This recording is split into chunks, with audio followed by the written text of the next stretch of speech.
Milky वे Galaxy करीब 1 lakh light year में फैली हुई एक विशाल गैलेक्सी है जिसमें 400 अरब तारे हैं। यहाँ इतने तारे हैं कि इन्हें गिनने में ही 32 लाख साल लग जाएंगे। इन्हीं अरबों तारों में से एक तारा ऐसा भी है जहां हम रहते हैं। मिल्की वे के सेंटर से 26,000 लाइट ईयर दूर सूर्य एकमात्र ऐसा तारा है जहां पर उसके ग्रह पृथ्वी पर जीवन है। हजारों लाखों सालों से मानव जाति इसी तारे और पृथ्वी के भरोसे ही इस ब्रह्मांड में टिकी हुई है और यहीं से इसके कल्पना से परे पूरे आकार को निहारती है। पर कितनी भी कल्पना कर ली जाए, हम इंसान इस ब्रह्मांड में बहुत बहुत छोटे हैं और यही कारण है कि हम आज तक अपनी खुद की गैलेक्सी को पूरी तरह नहीं देख सके हैं। आप स्क्रीन पर जो हिस्सा देख रहे हैं वही हिस्सा मानव जाति मिल्की वे गैलेक्सी में देख और एक्सेस कर पाती है। ये मिल्की वे के कुल आकार का केवल 1% है। हम अपनी ही गैलेक्सी का 99% हिस्सा नहीं देख पाते हैं। तो सोचिए कि किसी दूसरी विशाल गैलेक्सी में कोई हमारे लेवल की सभ्यता रह रही होगी तो वो उसे ही पूरा ब्रह्मांड समझेगी। मिल्की वे और एंड्रोमेडा गैलेक्सीज एवरेज साइज की गैलेक्सीज हैं। हमारे ब्रह्मांड में इनसे भी ज्यादा बड़ी आकाशगंगाएं मौजूद हैं जिनमें हजारों मिल्की वे जैसी गैलेक्सीज समा सकती हैं। इनमें इतने तारे हैं कि पूरी मानव जाति अरबों सालों में भी नहीं गिन सकती है।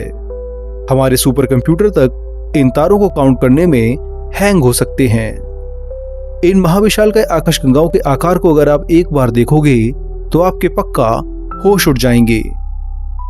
तो अब ज्यादा देर न करते हुए चलिए तैयार हो जाइए मेरे साथ इन महाविशालकाय गैलेक्सीज की अनोखी यात्रा पर, जहां आप पहली बार इन्हें करीब से देखोगे और इनके आकार को इंसानी स्केल से कंपेयर करोगे। ये स्केल आपको हिलाकर रख देगी। पहली बार आप ऐसे यूनिवर्स में जाओगे जहां मिल्की वे गैलेक्सी भी इतनी छोटी लगने लगती है कि आप यकीन ही ना कर सको। तो चलिए अपनी ये अनोखी यात्रा शुरू करते हैं। अगर आप पृथ्वी पर खड़े होकर के एक विशाल टेलीस्कोप से स्पेस पे आकाशगंगाओं को देखते हो तो आपको अधिकतर 4 तरह के आकार की गैलेक्सीज दिखाई देंगी। जो सबसे विशाल और ब्राइट गैलेक्सीज होंगी वो इलिप्टिकल शेप में होंगी। इनमें सबसे ज्यादा तारे होते हैं और इनके सेंटर में अल्ट्रा मैसिव ब्लैक होल होता है जो कि सूर्य से अरबों गुना तक भारी हो सकता है। इसके बाद आती हैं स्पाइरल गैलेक्सीज जिनकी स्पाइरल आर्म होती हैं। हमारी मिल्की वे और एंड्रोमेडा गैलेक्सी इसके सबसे अच्छे एग्जाम्पल हैं। वहीं तीसरे तरह की गैलेक्सीज को लेंटिकुलर गैलेक्सीज कहते हैं। इनका आकार स्पाइरल गैलेक्सीज और इलिप्टिकल गैलेक्सीज के बीच जैसा होता है। इन्हें अगर आप स्क्रीन पर देखेंगे तो आपको ये ऐसी लगेगी जैसे स्पाइरल और इलिप्टिकल गैलेक्सीज को फ्यूज कर दिया हो। खैर, वहीं चौथे टाइप की गैलेक्सीज होती हैं इर्रेगुलर गैलेक्सीज। इन गैलेक्सीज का साइज डिफाइन नहीं होता है। ये आकार में बड़ी अजीब होती हैं और इनमें ज्यादातर ड्वार्फ गैलेक्सीज ही आती हैं। आप स्क्रीन पर इस तरह की गैलेक्सीज को देख सकते हो। खैर, अब आपने इनके आकार को जान लिया है तो मैं आपको ले चलता हूं पृथ्वी से सीधे 21 करोड़ 20 लाख लाइट ईयर दूर NGC 6872 और कहें तो कॉन्डोर गैलेक्सी की ओर। ये गैलेक्सी आकार में स्पाइरल है। यहाँ आप इसकी 2 लंबी आर्म को देख सकते हैं। ये आर्म्स बहुत ज्यादा विशाल हैं। एक आर्म की ही लंबाई इतनी है कि इसमें 2 मिल्की वे गैलेक्सीज एक लाइन में समा सकती हैं। अगर इस गैलेक्सी के पूरे आकार को देखें तो इसकी चौड़ाई यानी डायमीटर करीब 7,17,000 लाइट ईयर में है। एक लाइन में आप 7 मिल्की वे गैलेक्सीज को रख दो तब भी इसकी लंबाई उनसे ज्यादा होगी। ये अब तक की खोजी गई सबसे विशाल स्पाइरल गैलेक्सी है। इंसानी स्केल पर इसके आकार को मिल्की वे से कंपेयर करें तो अगर आप मिल्की वे गैलेक्सी को एक नॉर्मल इंसान के आकार के बराबर यानी 5 फुट 7 इंच और 170 सेंटीमीटर कर दो तो इस स्केल पर जहां मिल्की वे एक आदमी के बराबर है तो NGC 6872 की हाइट कम से कम 4 मंजिल मकान के बराबर होगी। इसी से आप समझ सकते हैं कि ये गैलेक्सी कितनी विशाल है। पर यह तो अभी शुरुआत भर है। आगे आप ऐसी आकाशगंगाओं की ओर जाओगे जिनके साइज को देखकर वैज्ञानिक तक हैरान हैं। खैर, NGC 6872 को अगर आप गौर से देखें तो आपको ये स्पाइरल तो दिखाई देगी पर इसकी जो 2 आर्म हैं वो बड़ी अजीब लगेंगी क्योंकि किसी दूसरी स्पाइरल गैलेक्सी में आर्म्स आमतौर पर एक चक्र की तरह अंदर होती हैं, पर यहाँ दोनों आर्म्स को मानो किसी ने पकड़कर खींच दिया हो। तो दोस्तों, इसके पीछे इसकी पड़ोसी गैलेक्सी IC 4970 का काम है। इसके ग्रेविटेशनल फोर्स ने NGC 6872 की आर्म्स को ये शेप दी है, जिस वजह से ये इतनी विशाल हो गई है। हालांकि मास की बात करें तो इसका मास मिल्की वे के बराबर ही है, जो बताता है कि असल में ये गैलेक्सी मिल्की वे जितनी ही है, पर दूसरी गैलेक्सी के मर्ज होने के कारण इस समय इतनी विशाल दिखाई दे रही है। हालांकि अरबों साल बाद इसका आकार ऐसा नहीं रहेगा, ये किसी दूसरी शेप में बदल जाएगी। करीब 21 करोड़ लाइट ईयर दूर ये गैलेक्सी हमसे हर सेकंड 4500 किलोमीटर दूर जा रही है। ब्रह्मांड के फैलाव के कारण इसकी ये स्पीड बढ़ती ही जाएगी। अगर आप आज ही इस गैलेक्सी पर लाइट की 10% स्पीड से जाने की कोशिश करोगे, तो जब तक आप यहाँ पहुंचोगे तो इस गैलेक्सी में 1 अरब साल तक बीत चुके होंगे और उस समय तक इसमें मौजूद कई तारे मर चुके होंगे और इसके साथ साथ इस गैलेक्सी का आकार भी पूरी तरह बदल चुका होगा। खैर, स्पाइरल गैलेक्सी की इस यात्रा के बाद आइए मेरे साथ चलिए अब लेंटिकुलर गैलेक्सी की यात्रा पर। यह गैलेक्सी आकार में स्पाइरल गैलेक्सी से विशाल होती हैं, तो चलिए अब अपने स्पेसशिप को ले चलते हैं पृथ्वी से 8 करोड़ 20 लाख लाइट ईयर दूर NGC 5084 गैलेक्सी की ओर। ये गैलेक्सी अब तक की खोजी गई सबसे विशाल लेंटिकुलर गैलेक्सी है। इसकी चौड़ाई की बात करें तो ये 7,70,000 लाइट ईयर में फैली हुई है, यानी इसके एक छोर से दूसरे छोर तक जाने में लाइट को भी 7,70,000 साल लग जाएंगे। ये मिल्की वे से लंबाई में 8 गुना विशाल है और इससे 10 गुना भारी है। अगर इंसानी स्केल पर कंपेयर करें तो जहां मिल्की वे गैलेक्सी की हाइट आपके बराबर यानी 170 सेंटीमीटर है, तो उस आधार पर यह गैलेक्सी 5 मंजिल मकान के बराबर होगी। इसे पार करने के लिए अगर आप अपने स्पेसशिप की स्पीड लाइट के 99.99% स्पीड के बराबर कर लेते हैं और टाइम डायलेशन का फायदा उठाते हैं, तो भी इसे पार करने के लिए आपके कम से कम 11,000 साल बीत जाएंगे। हालांकि इन 11,000 सालों में पृथ्वी पर पूरे 8 लाख साल बीत जाएंगे, पर फिर भी इस गैलेक्सी को आप पूरी तरह पार नहीं कर सकेंगे। इसके स्टार क्लस्टर और गैलेक्टिक हॉलो यानी इसकी भारी बाउंड्री को पार करने में तो आपको और 25,000 साल अपने स्पेसशिप में लगेंगे, तब जाकर के आप इस गैलेक्सी से पूरी तरह बाहर आ पाओगे। असल में एक गैलेक्सी का सटीक आकार निकालना बहुत मुश्किल काम होता है। अगर वह गैलेक्सी हमसे करोड़ों और अरबों लाइट ईयर दूर हो, तो जो साइज हम किसी गैलेक्सी का निकालते हैं वो कभी सटीक नहीं होता है। इसे आप ऐसे समझिए कि आप 1 किलोमीटर दूर से किसी बड़ी फ्लड लाइट को देख रहे हो और आपको कहा जाए कि इस लाइट के सोर्स यानी बल्ब का सटीक आकार निकालो, तो ऐसे में आपको इसके रियल आकार को निकालने में बड़ी प्रॉब्लम होगी। लाइट के हर डायरेक्शन में स्कैटर होने के कारण ये अपने सोर्स बल्ब से कई गुना बड़ी दिखाई देगी। ठीक इसी तरह ये विशाल गैलेक्सीज टेलीस्कोप में दिखाई देती हैं। इनके आकार को निकालने के लिए वैज्ञानिक कई तरह के मेथड यूज करते हैं, तभी जाकर के इन गैलेक्सीज का एस्टिमेट आकार निकल कर आता है।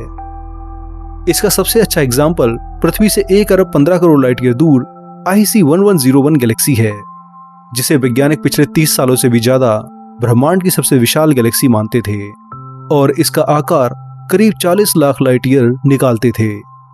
फिर जैसे जैसे गैलेक्सी के आकार को निकालने के लिए बेहतर टेलीस्कोप और मेथड बने, तो आज इस गैलेक्सी का आकार केवल 5,50,000 लाइट ईयर निकल कर आता है, जो कि पहले के एस्टिमेट से 9 गुना कम है। तो आप खुद समझ सकते हैं कि ये गैलेक्सी का साइज वास्तव में डिफाइन करना कितना मुश्किल है। खैर, IC 1101 भले ही सबसे बड़ी गैलेक्सी ना हो, पर इसकी कोर यानी सेंटर अब तक की खोजी गई सभी गैलेक्सीज से सबसे ज्यादा विशाल और भारी है। इसके सेंटर में मौजूद ब्लैक होल का मास ही 50 अरब सूर्यों के बराबर है। कुछ वैज्ञानिक तो इसे 100 अरब सूर्यों के बराबर भी मानते हैं, जो कि वास्तव में किसी ब्लैक होल की थ्योरेटिकल लिमिट है, यानी ब्रह्मांड में 100 अरब सूर्यों से ज्यादा भारी ब्लैक होल हो ही नहीं सकता है। खैर, भले ही इसका आकार आज वैज्ञानिक काफी कम मानते हैं, पर अब आगे मैं आपको जिस गैलेक्सी की ओर लेकर जाने वाला हूँ वो आकार में सभी के होश उड़ा रही है। इसकी लंबाई इतनी है कि अगर मिल्की वे और एंड्रोमेडा के बीच में इसे फिट किया जाए तो आधे से भी ज्यादा जगह को ये घेर लेगी। तो सोचिए इसका आकार कितना विशाल होगा और इसमें कितनी मिल्की वे गैलेक्सी समा जाएंगी, सोचकर ही डर लगता है। पृथ्वी से 52 करोड़ लाइट ईयर दूर है ESO 30617 गैलेक्सी। इसके एक छोर से दूसरे छोर की लंबाई 10,70,000 लाइट ईयर है। इलिप्टिकल आकार की इस गैलेक्सी को अगर आप ध्यान से देखेंगे तो ये आपको अलग ही भटकती हुई दिखाई देगी। इसके आसपास कोई भी दूसरी गैलेक्सी नहीं है। इमेज में जो आप छोटी गैलेक्सीज देख रहे हैं वो वास्तव में बैकग्राउंड गैलेक्सीज हैं, यानी ये इस गैलेक्सीज के आसपास नहीं है। ये हमसे काफी पास में है, पर हमारी ये विशाल गैलेक्सी बहुत दूर है, इसलिए ये इमेज में दिखाई दे रही हैं। खैर, वापस इस गैलेक्सी पर आते हैं। अरबों सालों में इस गैलेक्सी ने अपने आसपास की छोटी गैलेक्सीज को अपनी ग्रेविटी से मर्ज कर लिया है, और अब जब कोई गैलेक्सी इसके आसपास नहीं बची है तो अब ये अकेले ही अपने स्पेस में भटक रही है। वैज्ञानिक इस तरह की गैलेक्सीज को फॉसिल गैलेक्सी कहते हैं, क्योंकि इन्होंने इस लेवल तक दूसरी गैलेक्सीज को खाया है कि अब कुछ बचा ही नहीं है। इसी वजह से इनका आकार इतना विशाल है कि इन्हें जायंट इलिप्टिकल भी कहा जाता है। अब अगर आप इस गैलेक्सी के एलियन हैं तो आपको इसके एक छोर से दूसरे छोर तक जाने में मिल्की वे जैसी 11 गैलेक्सीज एक लाइन से पार करनी होंगी, तभी ये गैलेक्सी पार हो सकेगी। वहीं दूसरी ओर अगर आपके पास लाइट की 99.99% स्पीड से चलने वाला स्पेसशिप है तो भी टाइम डायलेशन से कुछ फायदा नहीं होगा। इसे पार करते हुए आपकी उम्र फिर भी 15,133 साल बढ़ जाएगी। इससे पता चलता है कि ये कितनी विशाल है। अगर ह्यूमन स्केल पर देखें तो जहां मिल्की वे की हाइट आपके बराबर यानी 170 सेंटीमीटर है, तो इस स्केल पर इस गैलेक्सी की हाइट करीब 62 फीट यानी 7 मंजिल के मकान के बराबर होगी। इसी से आप समझ सकते हैं कि ये कितनी विशाल है। पर यह आकाशगंगा भी आगे आने वाली आकाशगंगा के सामने कुछ नहीं है। पृथ्वी से 65 करोड़ 40 लाख लाइट ईयर दूर है ESO 38376 गैलेक्सी। ये ब्रह्मांड की अब तक की खोजी गई सबसे विशाल गैलेक्सी है। इसका आकार आपके होश उड़ा देगा। करीब 18 लाख लाइट ईयर में फैली ये गैलेक्सी इतनी विशाल है कि इसे एक लाइन में कवर करने के लिए आपको 18 से 19 मिल्की वे गैलेक्सी चाहिए, तभी आप इसे कवर कर पाओगे। अगर ये गैलेक्सी मिल्की वे और एंड्रोमेडा गैलेक्सी के बीच जो दूरी है उसमें रख दी जाए तो 70% तक की एरिया को यही गैलेक्सी कवर कर लेगी। वहीं अगर इसके स्टेलर हालो यानी इसके तारों की चमक और डार्क मैटर के फैलाव को भी जोड़ लें तो ये अपने विशाल आकार में मिल्की वे और एंड्रोमेडा गैलेक्सी को भी शामिल कर लेगी और आधे से ज्यादा लोकल ग्रुप में यही गैलेक्सी दिखाई देगी। अगर ह्यूमन स्केल पर बात करें तो मिल्की वे जहां आपकी हाइट के बराबर है, तो ये गैलेक्सी उस लेवल पर 112 फीट की है, यानी 12 मंजिल बिल्डिंग जितनी। इसी से आप समझ सकते हैं कि ये कितनी विशाल है। अब अगर आप अपने स्पेसशिप से इस गैलेक्सी को लाइट की 99.99% स्पीड से पार करने की कोशिश करते हो तो भी आपको टाइम डायलेशन के होते हुए भी 25,400 साल लग जाएंगे। ये बहुत विशाल गैलेक्सी है।